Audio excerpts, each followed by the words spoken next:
جاي اتكلم معاكم النهارده عن عمليه ري النخيل. صباح الخير او مساء الخير حسب التوقيت اللي بتشوفونا منه في معلومه على الماشي من مشاتل الحياه.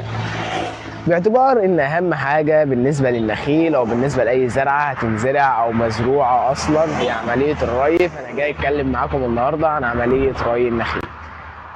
عملية الري في النخيل بتختلف على حسب ايه؟ بتختلف على حسب 3 حاجات. أول حاجة اللي هي عمر النخلة، تاني حاجة حجم النخلة، تالت حاجة اللي هو نوع التربة اللي مزروعة فيها النخلة. طيب أنا باعتباري إن أنا زرعت نخلة بنت جورة برحي، أرويها إزاي؟ اول ريه خالص بعد ما بنزرع النخله ونتاكد ان مفيش مسام في قلب التربه واننا كابسين التربه كويس، بنروي النخله لحد الاشباع. يعني بنروي الارض ديت لحد ما نشبعها. دي كده اول ريه.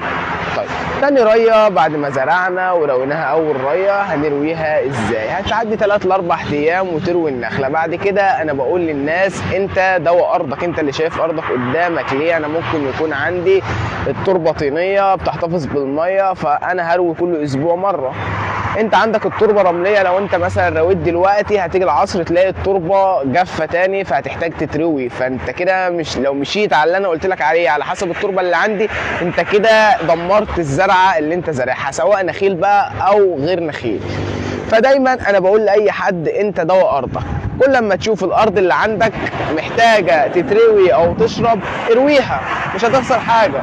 لكن انا هاجي اقول لك دلوقتي اروي كل اسبوع وانت عندك ارض رمليه، يبقى انت كده دمرت الحاجه. انت عندك ارض رمليه فقيره في الماده العضويه، دي اول حاجه ما بتحتفظش بالميه نهائي.